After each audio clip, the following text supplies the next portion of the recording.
we're going to have a little believing and spiritual music here. And believing and spiritual nature have always been at the heart of recovery, and nothing makes us feel better, and nothing makes us more spiritual and gets us in the mood for what we're about to talk to than gospel music. So I ask that you sing along, clap your hands. If you get if you feel the spirit, work up that breakfast, get up and dance. And I'm very pleased to introduce you to the UMass Gospel Choir.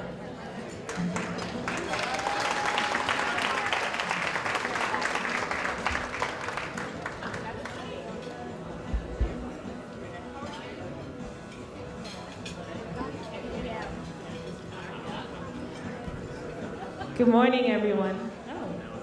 How's everybody doing today? Hope all of you are enjoying your breakfast. We're so delighted to be able to perform at this event. We know that this is such a joyous occasion.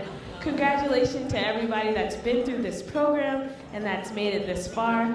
So we're just here to bring you some inspirational music, singing about a happy day because this is a happy occasion. And then we're going to talk about freedom because now you're free from all the chains that held you down, your addiction, and we're just so grateful and thankful that you made it through that process. So feel free to clap with us, sing with us, get up and dance with us, and I hope you enjoy.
Oh, a happy day.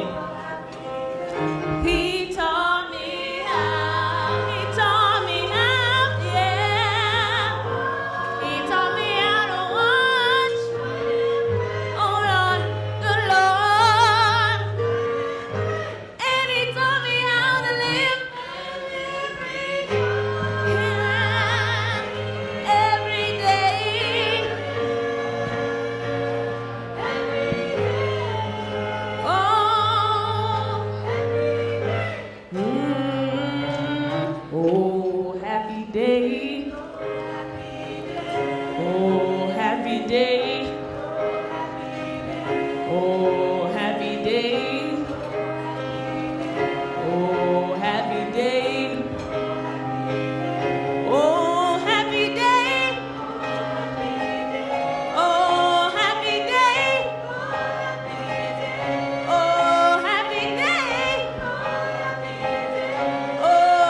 Say no more shackles, no more chains, no more bondage, I am free. Yeah. Say no more shackles, let me hear you say, no more shackles, no more chains, no more bondage. Say no more shackles, no more shackles, no more shackles, no more chains, no more bondage. Yeah.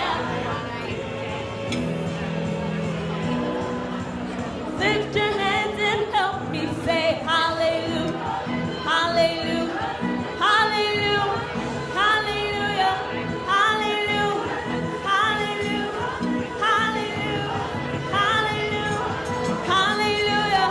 hallelujah, hallelujah, hallelujah, hallelujah, hallelujah, hallelujah, hallelujah, sing freedom. Sing freedom, sing freedom, freedom. No more shackles, no more chains, no more bondage, I am free. Yeah. Is there anybody free today? Oh, no more shackles, no more chains, no more bondage, I am free. Yeah. Lift your hands and let me hear you say, no more shackles, no more chains, no more bondage, I am free. Yeah. Now let's sing the sense of freedom. Hallelujah, hallelujah, hallelujah, hallelujah, I am free. Hallelujah, hallelujah, hallelujah, no more chains.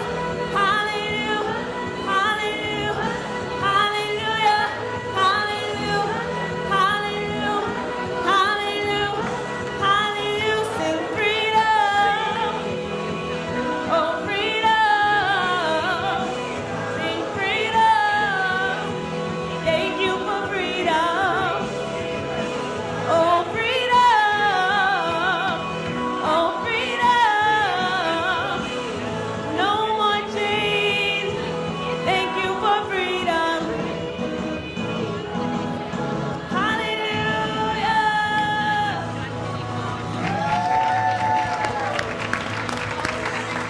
And that's what we're talking about today, freedom. Freedom from substance use disorder and mental health disorders. Thank you so much for setting the table today. I am very pleased to introduce you to our board president, our leader in the organization, John Curlin. Thank you, Bill. And I'd like to thank everyone who's here. We really appreciate all of your support and your recognition that addiction is a disease that requires a lot of attention.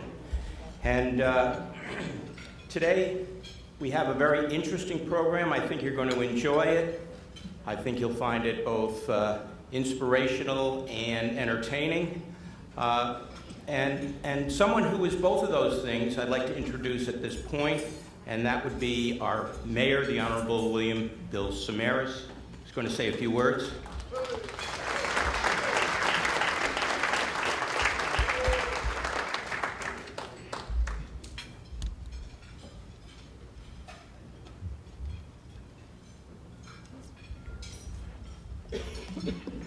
Good morning, everybody.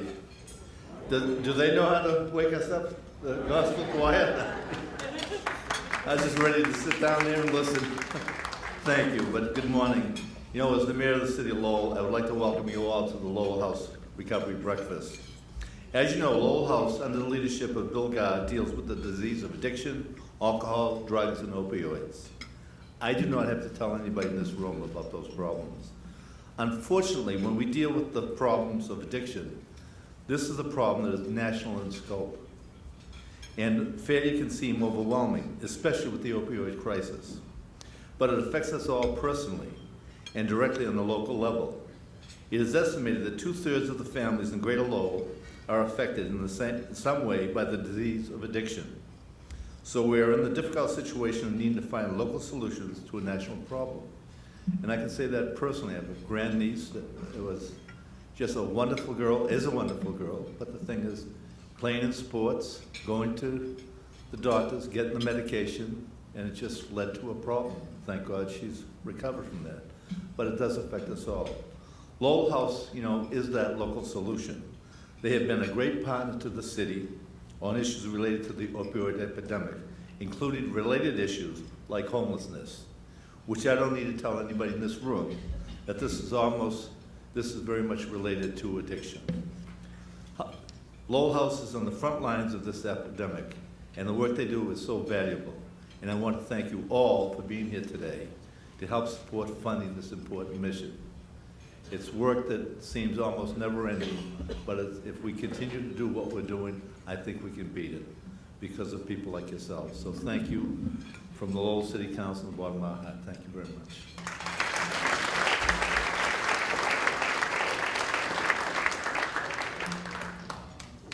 I think I'm supposed to introduce Bill Gard. Do you know him? He's just saying I don't need any introduction, that's all. So you even get my picture up there. That's my 6-year-old first picture I took at Lowell House. It's almost 7 years ago, so I keep using it because I looked a lot younger in those days. So a little thinner too. So anyway, it's great having you all here. I just want to recognize some dignitaries we have here. First of all, and maybe most important, because they are in the front line every day, I marvel at their resilience, at their dedication. They are the best, and we're just saying I think it's the best staff we've ever had in the 7 years I can remember. Would our staff that are here this morning please stand up and take a nice round of applause. Staff?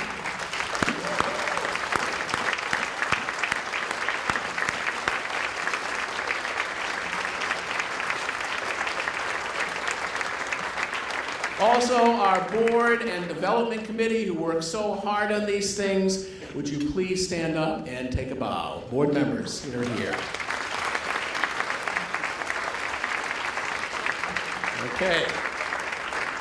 The rest of you can be seated. We also have some great dignitaries, and God, I would be so disappointed if she didn't make one of these because this is sort of part of the family. Our district attorney who's done so much, Marion Ryan. And of course, the person who is the glue that holds not only this group but the city together, Rita Mercier. And I'm so pleased to have Chief Sheehan. We've become friends over the years, and can I tell him the good news, Chief, or is that you going to? Oh, sure.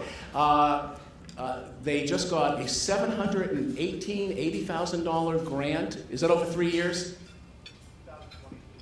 Yeah.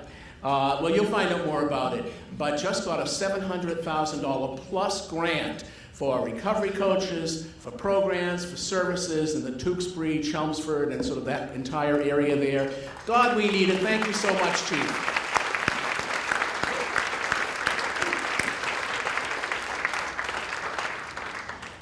Did I forget anyone? I'm going to get yelled at if I forgot anyone. But we do have a number of our partners here, including Karen Frederick from CTI, and Susan Levine from the Health Center. And if I forgot anyone, please forgive me. But we have, and of course, how could I forget Jeff? Jeff is not only our fire chief, but a great supporter and a neighbor of Zach's house. We doing all right over there, Chief? Excellent.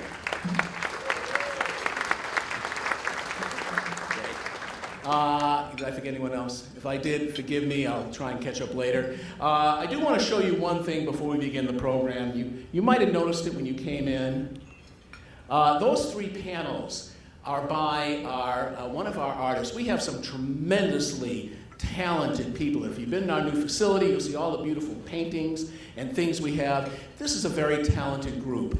And we contracted with Mark Gendron, who's an artist. He's been in our programs. He's a great guy. These 3 panels now, yesterday, were mounted in giant size in our one of our conference rooms. And our architect, Jay Mason, left space for it. Mark did it. He put tremendous work in it. It represents the 3 stages of recovery, going left to right, when you're addicted and that kind of down feel, when you're contemplating, and then the final panel, which is beautifully blown up, represents recovery and all the wonderful things you can do in recovery and the life you can lead. And I also have to thank our president of Rotary, who's here today, and also from Minuteman Press, who mounted these things, who did the impossible, actually put them on, I guess, acetate or vinyl or whatever you did with it. It looks terrific, and actually mounted them. What a job that was, Mark Cassidy. By the way, I want to tell you we have a big Rotary table. Rotary is a tremendous supporter of this community. I'm proud to be a Rotarian, so thank you, everyone. So, we're going to move on to our Voices of Recovery. That's our first voice. So, at our staff retreat, we actually did a staff retreat and this breakfast within a week of each other, never again. I want to introduce you to Paul Melkonian. And Paul speaks with a voice of triumph, and it's so important because today is a day about triumph. It's about how people overcome some of the most difficult obstacles in life and move on to success. And you'll see Paul is not a young guy, he's not an old guy, but he's not a young guy. I'll represent the old people. But what he is he is a tremendous example of someone that fought back and succeeded. He lives in our Hanover house, sober house. He is now the program manager of Zach's house, and he's terrific. He's going to tell you a little bit about him and his path of recovery. Paul Melkonian.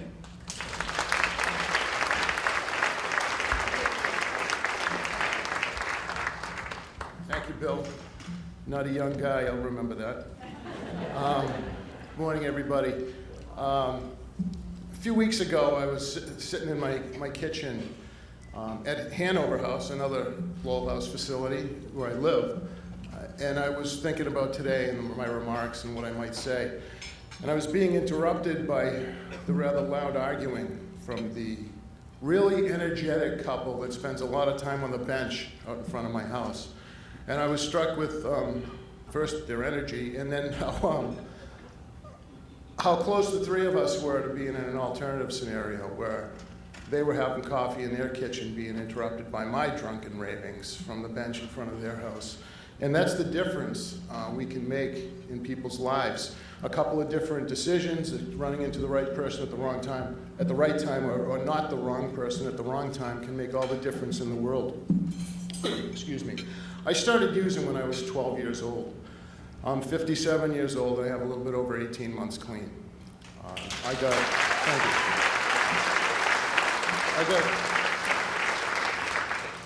We don't want to interrupt too much. Bill told me I only have, 35 minutes, Bill? Something like that? 35-ish? 4 minutes. I'll rush it. I got clean the first time in 1987 when I was 25 years old. In 1997, with almost 10 years clean, I'd gone from being an uneducated, unemployable 25-year-old child with burns on my thumbs from smoking freebase cocaine to having run a statewide political campaign for the late great Governor Paul Cellucci. I had titles on my resume like Deputy Commissioner for Administration and Finance. I had been a founding board member of one of the first charter schools in the Commonwealth, and I'd been elected to office twice. A couple of months ago, Dollar Tree let me go, so I don't know what the message there is, but it's like, it's been an up and down ride. But with almost 10 years clean, I thought I had gotten away from the things that we do to keep ourselves in recovery. And I thought I ought to be able to smoke some pot. So I did. And I like to say, for 5 years, all I did was smoke pot. But very quickly, all I did was smoke pot, and everything I just told you about was gone for 5 years. A little over 18 months ago, about 7 years into the second relapse, because in those 30 some odd years, I've only relapsed twice, but they cost me 12 years of my life. I was as suicidal as I'd ever been. I still look back and don't know if it was how serious I was. Clearly I'm here, gratefully. But I'd actually parked in the parking spot where I was going to put the hose in the tailpipe of my car. I'd lost a second career. I was a successful real estate agent. the Commonwealth wouldn't renew my license because I hadn't done my taxes in, I don't know, 6 or 7 years. I was what they call couch homeless. I'd left my house, I'd abandoned my house when I got the auction notice in the mail. Through a series of events that would take at least 35 minutes to go over, I went from that parking lot to a detox over in Tewksbury. And I spent over 9 months on those hospital grounds, including about 7.5 months in the Lowell House Men's Recovery Home 6-month program. I got 7.5 months, thank you, Bill. And I spent that time working on reestablishing my recovery and clearing up the wreckage from that relapse, and there was a lot of wreckage. I had a home invasion in 2015. It left me with some PTSD symptoms, so while I was at Lowell House, I remember walking to the library, and I applied for and was denied, and then won a Social Security disability case, which has helped me tremendously, because financial pressures of early recovery can really be crushing. And so that was a great help, and I'll be getting off that in the next month or so because I can make my own way now. I did those 7 years worth of taxes. I negotiated with the Massachusetts Department of Revenue a payment plan and got a letter from them, and I did the courses, and my real estate license is being reinstated. I have a bill that I've kept from the IRS for $80,000. And when I did the taxes, it got down to about 30-ish, which is still indentured servitude for the rest of your life, as far as I was concerned. But I went through the process, I filled out the paperwork and followed through, and I'm waiting for the final paperwork. They're taking $2,300 to clear up that whole debt, which is another blessing. I needed a third career, hopefully my last. I know I'm getting old, apparently. So I went through the Massachusetts Rehabilitation Commission process, and that helped me pay for a course in a certificate program in digital marketing that I recently finished. And I'm using that education to start a blog through which I'm going to share the journey, some of the stuff I just shared, how I did that, and how people, and hopefully help others in early recovery deal with some of the life problems that come up, whether it's putting down the drugs and getting into recovery, and then you're faced with these problems that can just crush the hope right out of you. And hopefully I can help people with that. The blog is called Gist for Life, GYST4life.com. Needed to put in a plug there, Bill, sorry. I need subscribers. Feel free to check it out. So whether you're here today and you live a life of recovery and service, or you work in the front lines of this battle, or you support Lowell House or organizations like it with your money or your time, if this breakfast is the only thing you do all year and you were comped here today, you're all part of the community of synergy we need to bring to bear on this disease. You know, one of my favorite movies is It's a Wonderful Life, and I was going to try and do a Jimmy Stewart. I can sometimes do a good Jimmy Stewart, but I might not try and do it now. It's a parable is what it is, about how one man's seemingly insignificant life can make a difference. George Bailey is shown that if he hadn't been born, his brother Harry would have drowned when he was a kid, because George had saved him from drowning, and Harry had gone on to save a troop transport with 400 men on it, and a whole bunch of stuff like that happened in the movie. I'll go out on a limb here, and I don't think any of us is going out and saving a troop transport this week, but I don't have to go out on a limb to say there's a kid in this city that woke up to the loving face of her own mother this morning. And that kid, over the next several years, is going to get to witness that mother win her battle against addiction, and to struggle to feed her and house her and clothe her. And she won't even know what she's seeing for 15, 20 years, you know.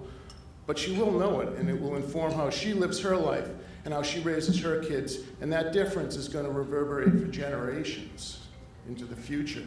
And she has an alternative scenario, too, where she wakes up every day for the next 60 or 70 years wondering why her mom didn't love her enough to stick around, you know. And that's the type of difference that you guys make and that organizations like Lowell House makes. So I'll make believe it's for me, but why don't you give yourselves a hand, okay? I'm Paul and Adam. Thanks for letting me share.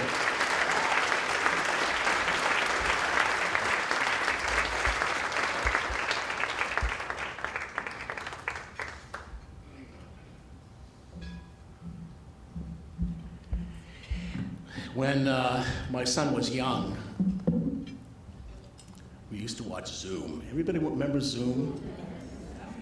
Well, I'm about to introduce you to one of the cast members of Zoom. So we're going to move up here. Dr. Joseph Schrand is the founder and the really center point of Drug Story Theater. And it makes so much sense. He did an incredible program here in Lowell at the Boys and Girls Club for Joe with middle schoolers. And how impressed those middle schoolers to see other kids their age that had substance use problems. Because this problem, and my son is a 7th grade teacher, it is more prevalent in the middle schools than we had ever thought. So it is so powerful and effective, the kind of work they do. Well, you're about to meet Joe from PBS Zoom. Doesn't look quite like that anymore, but I'm so proud to introduce you to the founder of the Drug Story Theater, Dr. Joseph Schrand. You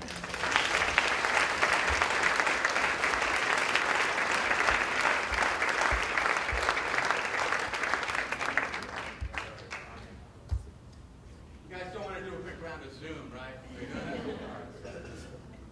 So, thank you very much for having us here today, and thank you, Bill, and thank you for all of you for being here. What is it like to really step into someone's shoes, and how do you get to really learn that experience? Let's try an audience participation moment number one. If everybody just looks at your index finger, look at your index finger. You're not looking there. Come on. And close one eye. And then go back and forth. Close one eye, open, back and forth. What do you see? Right? Let me hear it. It moves, right, because each of your eyes has a slightly different geographic location in the world, a slightly different perspective. And there are 7 billion perspectives in the world, each one as interesting as the next. How do you get someone to share that perspective? Let me try one more thing. Close both eyes and count to 3. Okay? So that's trust. Because you don't really know that I'm not going to come out of here and just start bopping you around, right? That's trust. How do you get people to trust you with their perspective? I want to introduce some of my cast here for Drug Story Theater because they have the courage to share their perspective.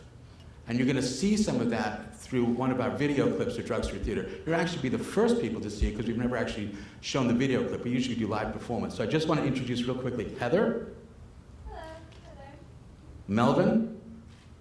Kathy, who is Heather's grandmother, who's in our show, and Emily. And there we're going to be coming back to them. What we do in this show is after we do a performance, the kids do a talk back with the audience. So Drug Story Theater, what we do, we take kids in the early stages of recovery, we teach them improvisational theater, and then we use something called psychodrama, and they create their own scripted shows about the seduction of, addiction to, and recovery from drugs and alcohol. And then they perform these shows for middle schools and high schools, so the treatment of one becomes prevention of many.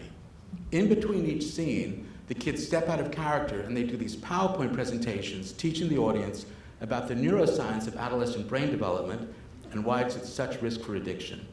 All the kids in the audience take a pre-show neuroscience quiz. Those questions are answered during the show, then the kids take the exact same quiz after the show, and we're measuring how kids who learn about their brains change their perception about their risk. Not trying to scare them, but just to teach them the brain is the brain is the brain, and to try to create an opportunity to destigmatize. Because addiction is not about morality, it's about mortality. It's just the way the brain works. So what I want to do is I'm going to show you a brief video clip. We'll then ask the kids a couple of questions, and then we'll wrap it up. So let's run the clip.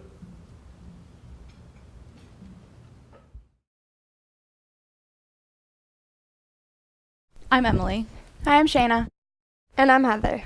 There's something you need to know about the stories we're about to tell. They're all true. They come from our experiences and the people we've met. So if something seems unbelievable or crazy, We probably thought the same thing when we did it. we're all lectured, talked down to, warned, and scared straight so we'd stay away from drugs and alcohol. It didn't work. But we're not here to scare you. Not everyone who uses struggles with substance abuse. But we have. In these stories, we want you to see and know what we didn't. I'm Emily. When I was 11 years old, I was a straight-A student, with full trust and respect from adults. Every day I would sit alone in my thoughts. They taunted me, called me names, and made me cry. Hey, how are you? Where were you today? Yo, I had the worst day. It just sucked in general. I was late for school. Me and my mom got into a huge fight about it, and the day pretty much went downhill from there. Just the regular stuff, you know. Plus, since you weren't there, I had to sit by myself at lunch. I could hear a whole other table of girls talking about me. Well, when I hear the words psycho and emo, they pretty much have to be talking about me.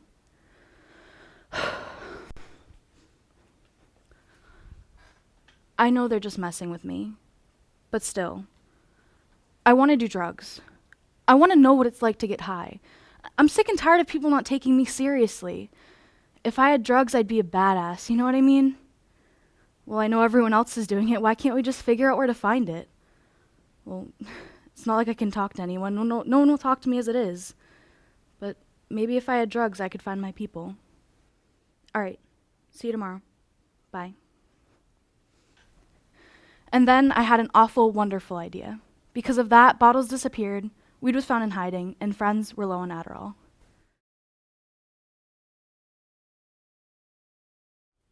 Oh, this color looks really good on you, Em. You think? Yeah, it makes your eyes look awesome. Where'd you learn how to do this? My sister, mostly. Won't she be mad if she finds out we're using her makeup? No, we're only using a little anyways. I'm gonna go grab my curling iron. Okay, cool.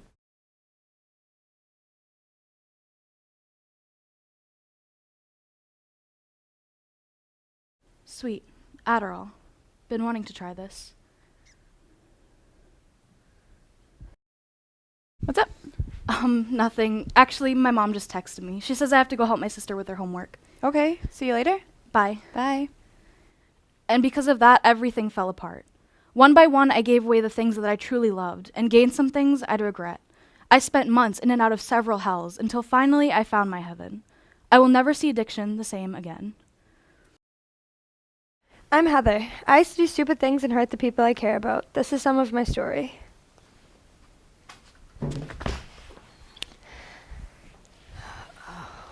Heather, come here. What's wrong with you? Your eyes are all buggy. You're high. No, I'm not. Heather, you're high and I want to know what's going on with you. Nothing. You wouldn't understand. Can you try to explain? I don't want to talk about it. You can't keep avoiding me.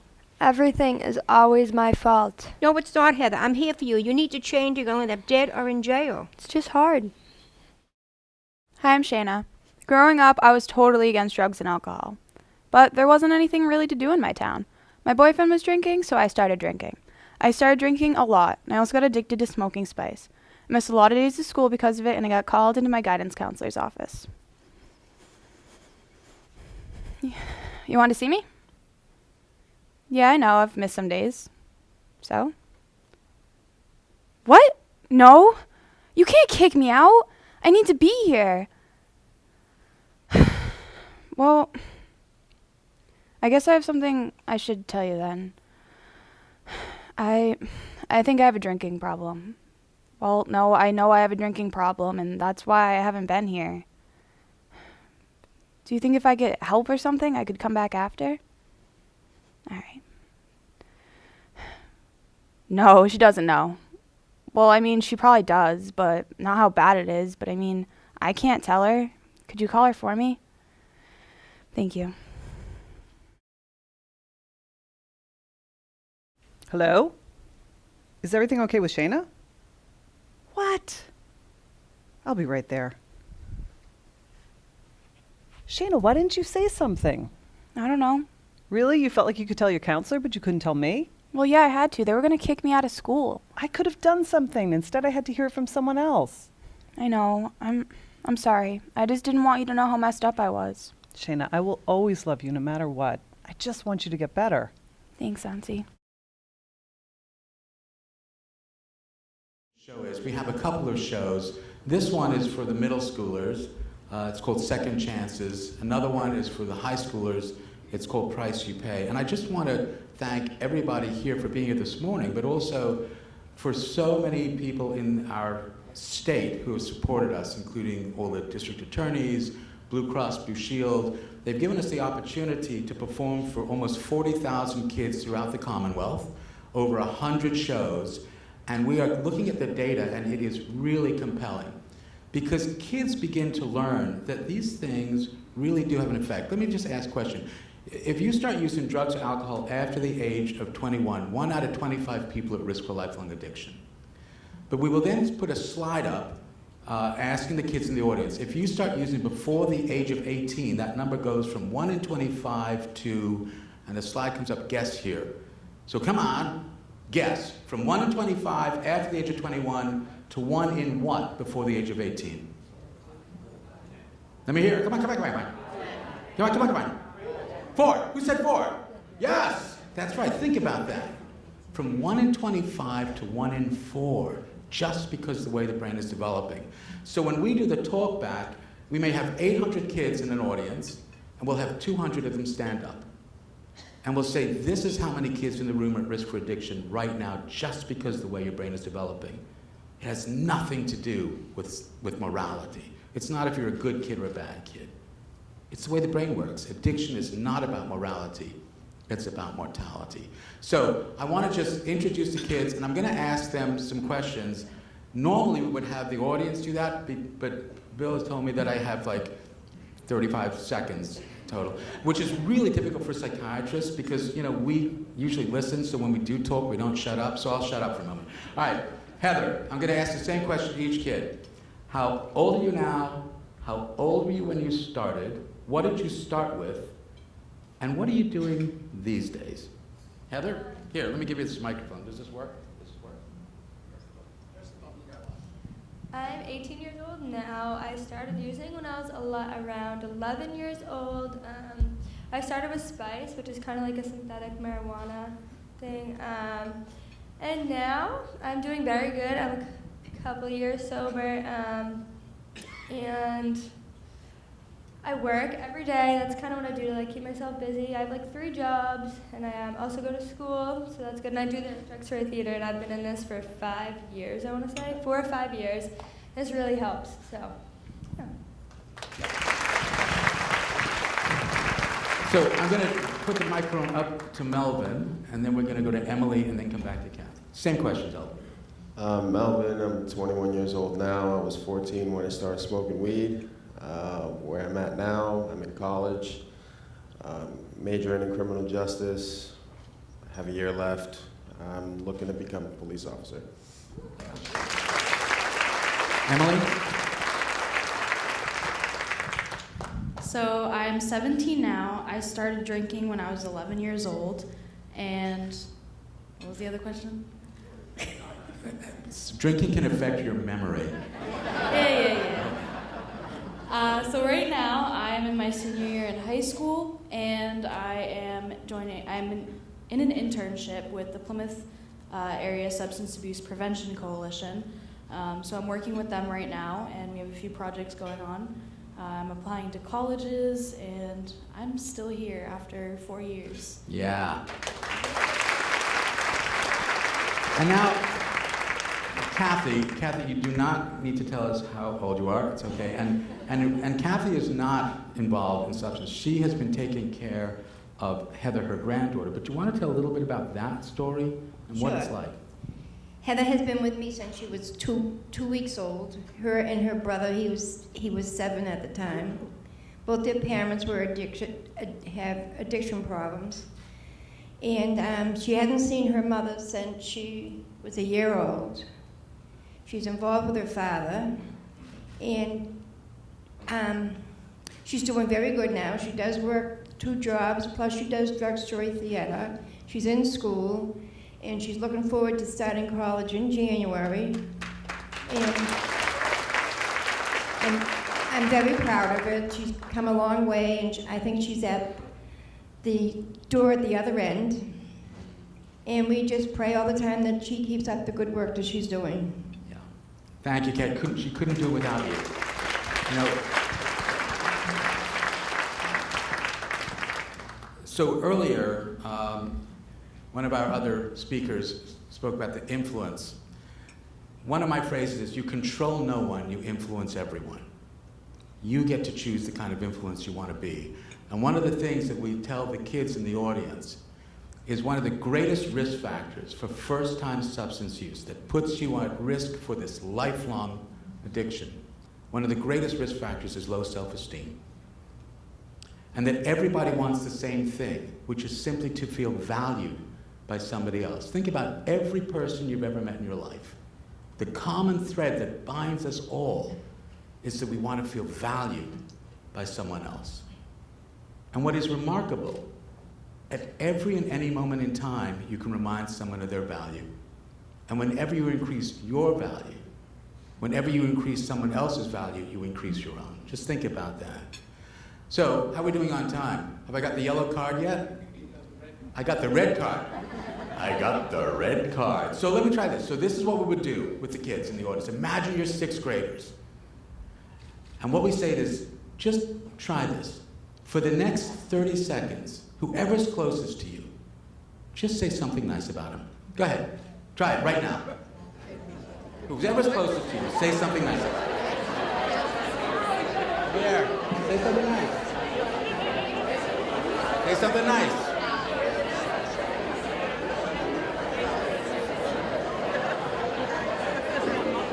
Yeah. So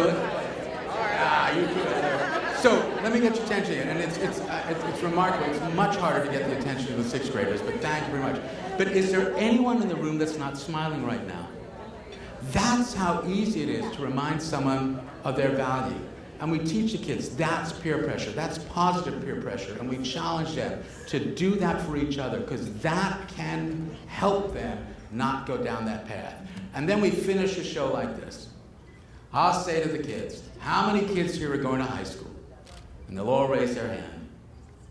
I'll say, listen, just remember, just because it's called high school, and they groan because it's a dad joke, doesn't mean you need to get high. Thank you so much for having us here, folks.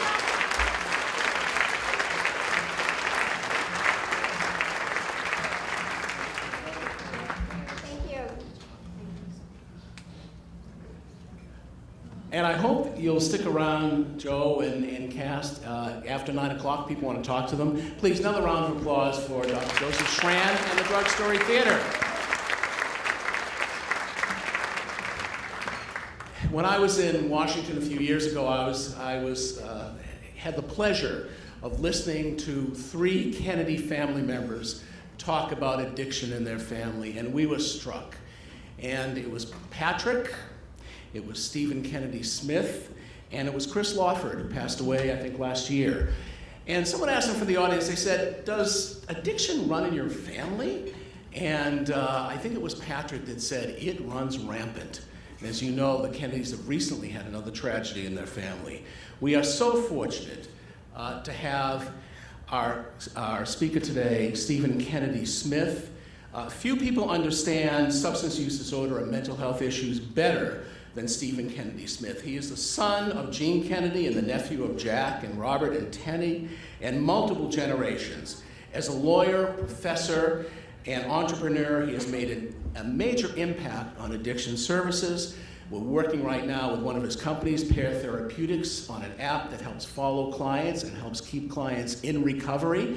So we're very pleased with that. He has also worked with Jim Wahlberg on a wonderful film. You're going to see a little clip at the end today called In Their Shoes. He is currently a lecturer at Sloan School of Management in the Visionary Investing Program, and he's gotten, I think, several awards for just being a good teacher, which is wonderful to do. So, well, I hope I said something nice there, Stephen.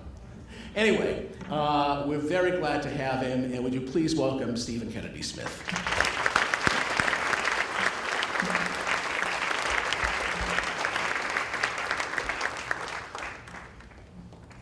Thank you. Good morning. I'm very honored to be here at this community organization. And I think that you all should feel good about being here and supporting this organization because you are engaged citizens and you are helping an organization that is a community organization that is doing the very best work in the country on this issue. My personal connection to Lowell is Dick Donahue, the husband of Nancy, who's in the audience, who helped us to finance the film. And Dick was an aide to President Kennedy. He was described in the 1960 book, Making of the President, as coruscatingly brilliant. Coruscatingly means abrasive. And he was in a meeting. So I ran the presidential campaign in 1980 with Dick in the state of New York. And when I met him, I said, Dick, I hear you're coruscatingly brilliant. And he said, well, I was in a cabinet meeting with President Kennedy, and I gave him my opinion, and he turned to me and he said, Donahue, if it wasn't for 10,000 votes in Illinois, you'd be coruscatingly stupid. So I always love seeing Nancy, and I always think of him when I'm in Lowell. So people, tend to think about addiction as a problem of individuals, and I really want to talk about it as a problem of neuroscience, a problem of systems. And so the topic that I was originally asked to speak on is addiction in families, and I will say something about that. But I called this talk In Their Shoes because that's the title of a film that I co-executive produced about 4 men coming out of prison here in Massachusetts. And I'll talk about the relationship between prison and addiction in a minute. And we call this film In Their Shoes because, as we have seen, stories are a very powerful way of reaching people and making them empathize and understand the situation of others. And we wanted people to see the hopes and struggles of these individuals and understand that their hopes and struggles are not different from our own. They want to be part of a loving family. They want an opportunity to have meaningful work. They want to feel proud and self-sufficient and contribute to their communities. And I want to show a brief trailer from the film, which Nancy helped to support. Can we roll the trailer?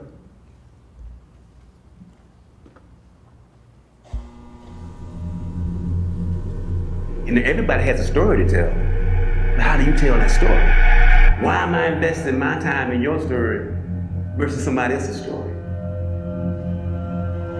Families, communities, and citizens across our country are currently dealing with the worst drug crisis in American history. I was 14 years old when I tried coke for the first time. That's also the age that I was actually locked up for the first time too. When I get out, I'm just gonna be a drug dealer. He quickly held up the gun right at the person as I was walking in, told him to step way back from the counter. Hit one of them and he hit the floor and died. So I went on the run, you know what I mean? I got caught. I get charged with first-degree murder.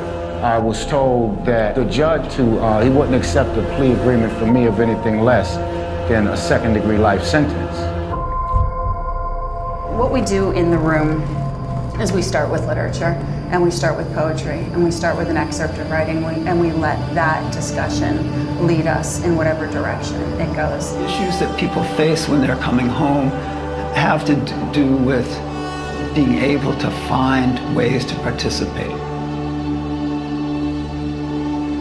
I've come to learn that everything that has been is everything that is. Our spirit never forgets, because in nature, whatever is touched can never be the same. They're going, inside, and they're really looking inward and internally. So I'm really inspired when I'm in the room and when I'm in the workshops. There's no one stronger than these guys, and you sense that, and it's palpable. And it's also really revealing what we are up against.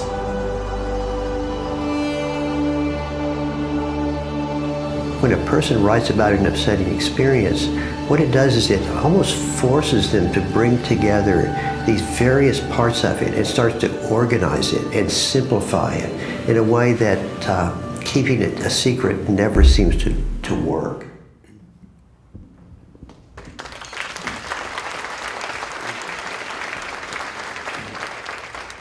So I'm a part-time fellow at the MIT Media Lab, and I helped to start a company that is the first FDA-approved app for addiction.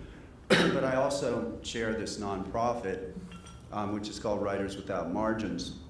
And what we do is we provide free creative writing and poetry workshops in homeless centers, centers for recovery from addiction, reentry centers from prison, and also centers for runaway youth.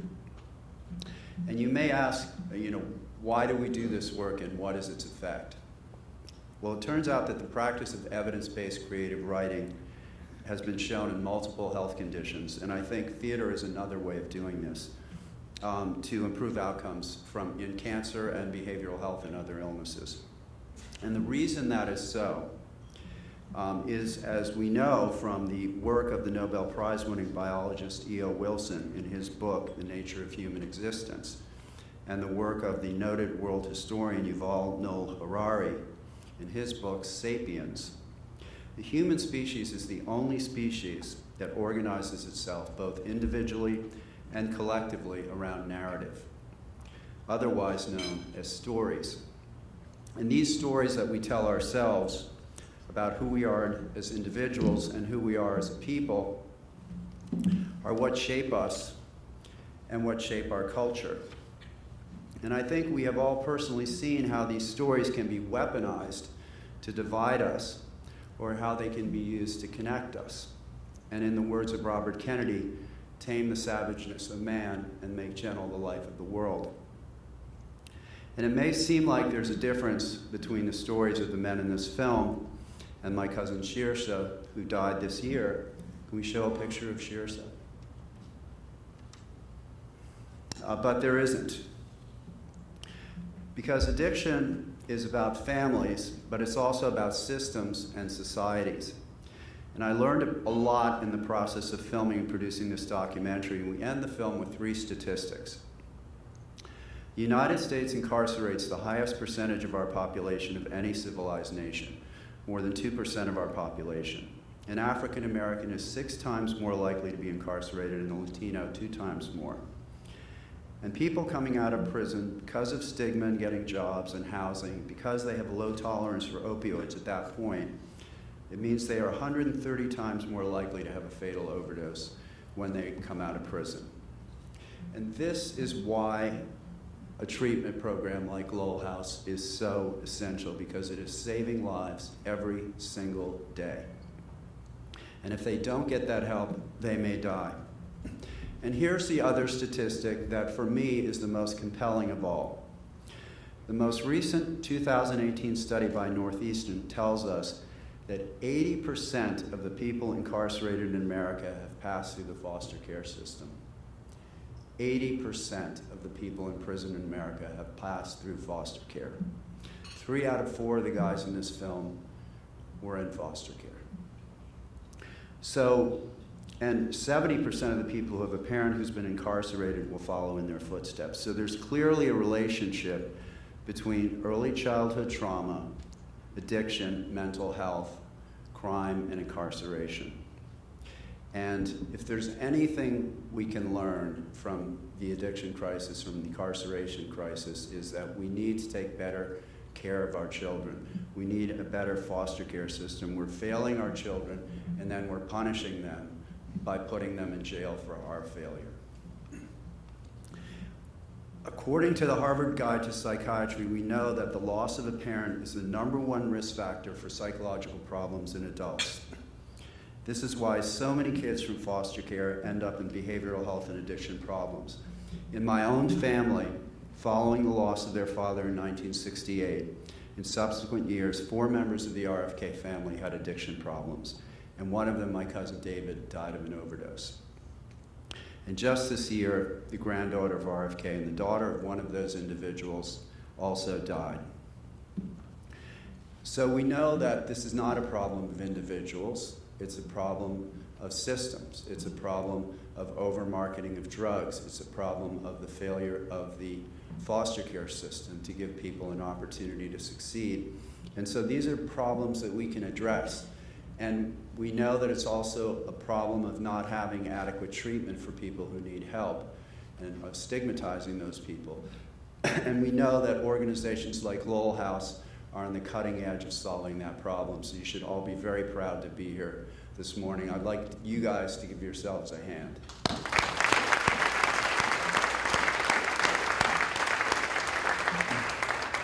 So now from a neuroscience perspective, so I'm at one of the leading brain study centers in the world, MIT. And the brain is the most complex and powerful organ in nature. It controls every thought, action, memory, feeling, experience we have of the world. It contains a staggering 100 billion nerve cells, or neurons. And among those neurons, there are the capacity to make hundreds of millions of connections between every neuron in the human brain, meaning that there are trillions of connections possible in the human brain, more than the stars in our galaxy. That is how sensitive and delicate an instrument the human brain is. And we know enough about brain chemistry to know that opioid drugs are 1,000 times more powerful than any substance ever seen before in nature. And they overwhelm the brain's executive function and rational decision-making mechanisms. At that point, addiction is truly a disease, and just like any other disease, it travels and impacts individuals who are closest to it, namely the family members or surrounding communities. And in order to deal with this epidemic, we need more places like Lowell House. We need access to treatment, healthcare and psychological services. We need criminal justice reform. We need better training and monitoring for families that accept foster children, and a better path to adoption for them. The #1 predictor of mortality in America is the quality of your health insurance. And as President Kennedy pointed out, as far back as 1960, we need health insurance by right for every American.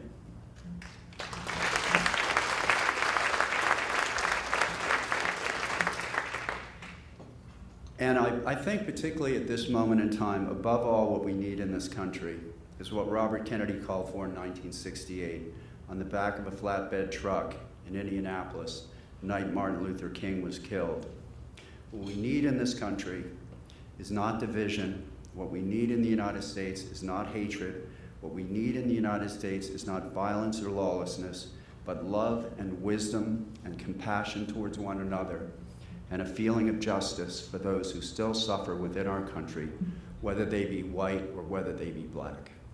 And that is exactly what Lowell House represents. Thank you.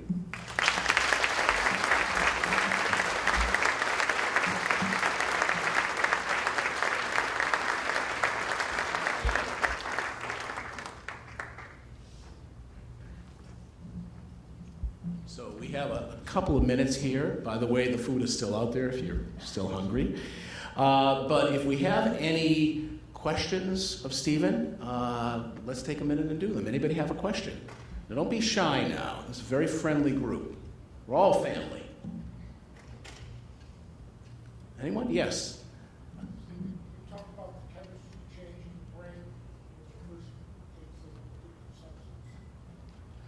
Did you get that? Yeah, sure. So, you know, when you, whether it be marijuana, so marijuana hits the same, basically the same network as opioids.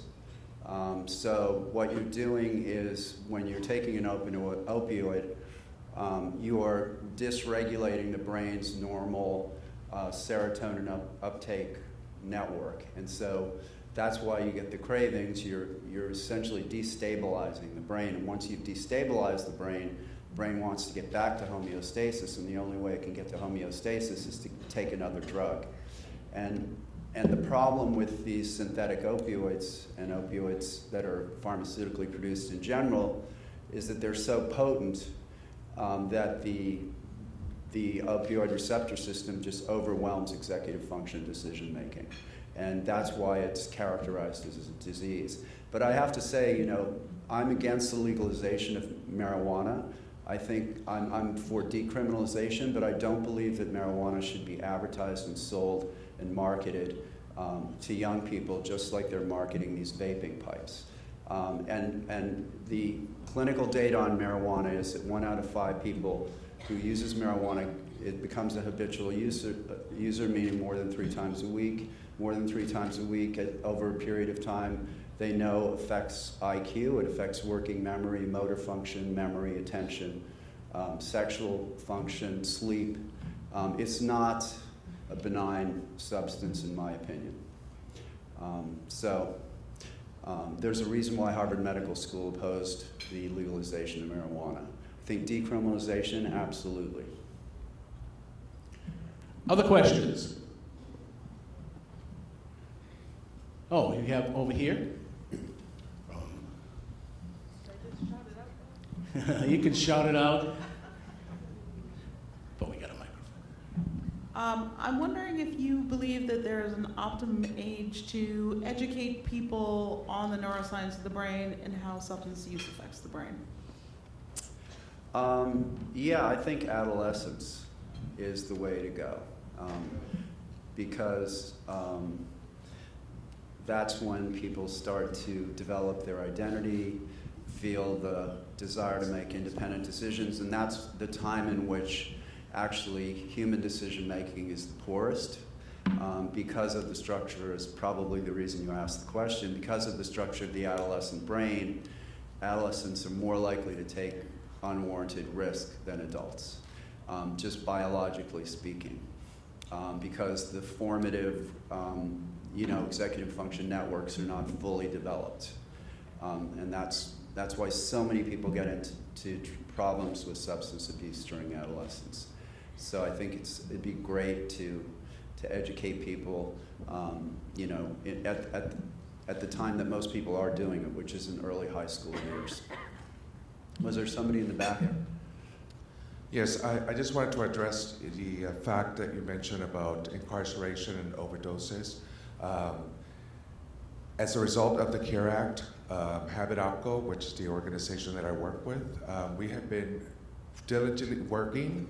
So right now we're in the Billerica House of Corrections and the Essex House of Corrections, and we're providing MAT to inmates, and also on pre-release status. So hopefully we're going to do studies and statistics and how the recidivism rate is going to drop, and overdoses cases hopefully will drop, because we saw that in Rhode Island. So we're very proud that this is happening. That's fantastic. Okay. We can take one last question or a statement, if someone would like to make a statement. Hello, young Jew. Anybody else? I'll just say one thing. Can I say one last thing? So sure. Maura Healy is the one who told me that statistic, about 80% of the kids from foster care. And, I'll say again that I think you guys showing up at this breakfast this morning is the greatest act of love and understanding that you can perform. And so I'd like to thank you. I really, truly feel honored to be here, and I hope that you'll continue the good work that you're doing. I want to introduce you to Christina Walton, my assistant, who's saying, no, I'm not going to come up there, but she is. Look, everybody that does these come on the stage. Anybody that does these kind of events knows one person has to get on the horse and ride and drive the whole train. And Christine has just done a wonderful job of organizing, even to the point, the candy on your table, she actually went out last night because she thought you might like some candy on your table and bought candy for you. So please thank Christina for a wonderful job. And Stephen, we have this is a Janet Lambert Moore painting of City Hall, wonderful, which we think sort of represents Lowell, and thank you so much for coming up here and being part of our family. Don't be a stranger now. So, thank you all for coming. In about a month from now, we will open up the new Peer Recovery Center, our Recovery Cafe, and we're so proud of that, because that's a place, does somebody say yeah? Say yeah! Yeah! All right. It's long overdue. It gives people a place to be during the day with our recovery circles, with our School of Recovery, with all the kinds of things, but mainly it is a place to belong and a place to be. And we know that loneliness is probably has the highest mortality rate of any causal factor in addiction. So we don't want anyone in the city to be lonely, so we hope the next time you'll join us will be for the open house on 20 William Street, under construction, for our new Peer Recovery Center, the Recovery Cafe of Lowell. I also want to thank Karen Donovan and the River of Divine Mercy Circle. Is that what we're calling it now, Karen? Yay. We changed the name a couple of times. And Their church has done a wonderful job, and I thought your stuff was exceptional today. Even this is the best performance I've seen, so thank you so much. And I hope they'll be back for our gala, which is on April 2nd. So we'll see you all at the gala. Reserve that night on April 2nd. It'll be a very special night, I can tell you that. Thank you so much for your love, for your caring, and joining us.